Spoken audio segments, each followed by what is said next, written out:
But my house was the party house. So in high school, I got in with all the seniors because my mom was obviously gone. So on the weekends, usually every other weekend, my house was the party house. And one weekend, like I want to say it was a month or two into my freshman year, and my old best friend at the time asked me, to kind of take one for the team and hook up with these chicks, Ashley and Lindsay. And I was going to do the same, and we were going to go up to my mom's house.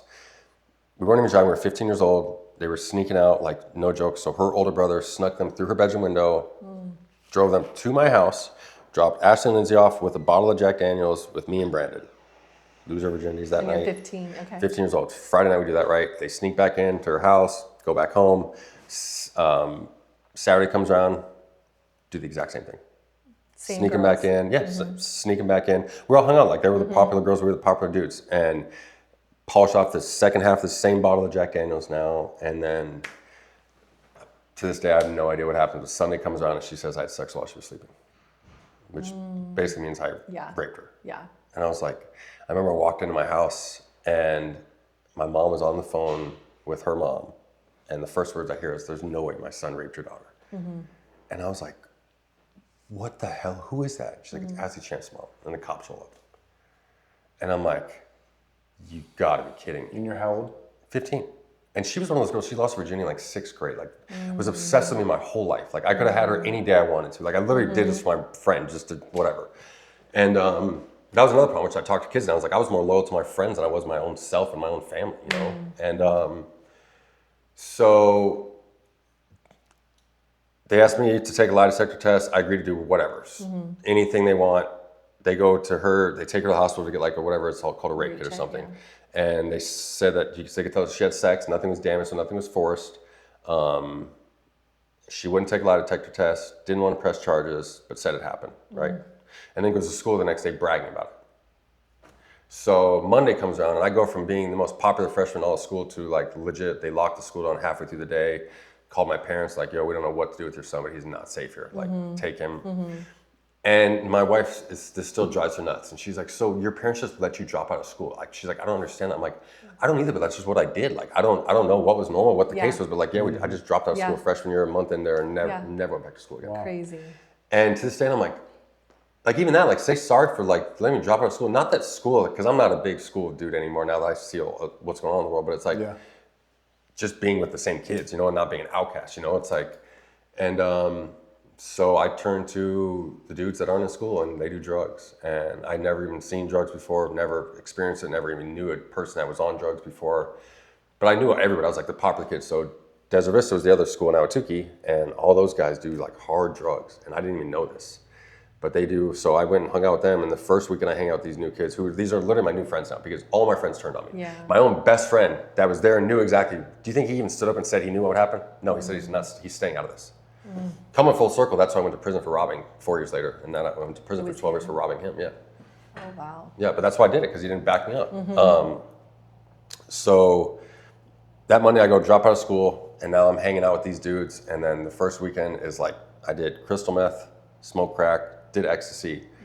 All this the first time. And this is just like a normal weekend, turns into weekdays, whatever. This is how these guys live. And I didn't even know seriously, I had no idea how much the drugs had just swallowed me up. They just turned me into a different human being. And then I remember it was before I was even 16 years old, I was in inpatient rehab. And of course, I cried my way out and got them to let my parents get me out before like the 28 days was up. So I think I left after like 3 weeks and ended up smoking weed and doing cocaine that weekend still too. Because I still had the same friends. I didn't know what to do. And then 18 years old comes around. Now I'm like stealing cars, like no joke. I stole a Mercedes-Benz from the Mercedes-Benz at Chandler, brand new. That's all we did. I hated life. I could have died any day. I didn't care. I didn't believe in God. If there was a God, I didn't like him, and he didn't like me, and that's what it was. And 18 years old, spring break, should have been my senior high school. My little brother and his friends come back to me, and they say that they had just robbed the Nelson's house. You guys might know this, Todd Nelson.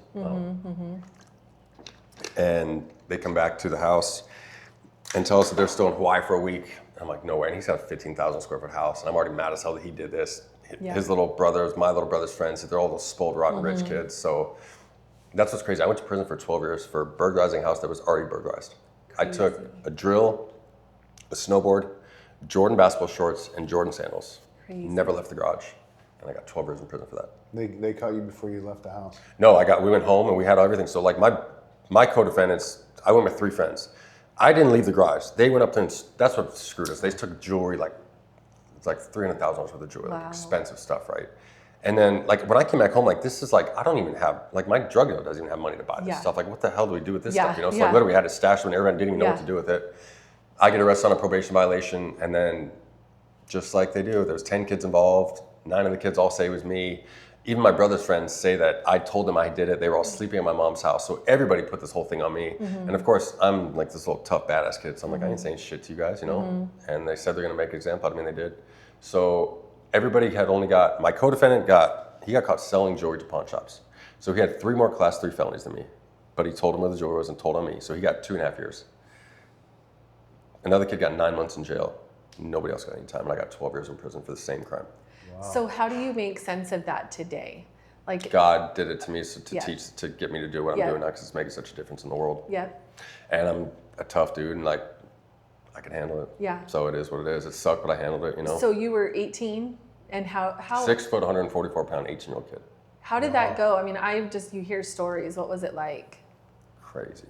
Like, I was in a county jail for almost 2 years fighting my case because they kept trying to give me a sign for the same plea the entire time. It was 4.5 to 9 years. And I'm like, I'm not signing for no, you know, like I'll do 4 right now, but it was a burglary charge, you know?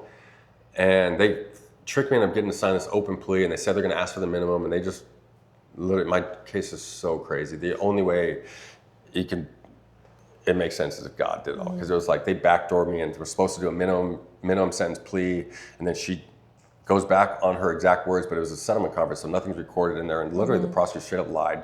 And I don't know why it's a burglary case. Like, I'm not some big hardcore criminal. I was a jackass little druggy kid, you know what I'm saying? But like, I'm not like some big drug kingpin or, you know, like, so yeah, when I go away, Walmart stopped getting stolen from, and that's it. Like, we weren't like doing big stuff, you know, like I never had a few $1,000s in my life. Like, I was not a big baller, some big, like, you know, a lot of dudes act like they're all like kingpins or stuff, but I was just a little druggy thief kid that hated my life and didn't know any better.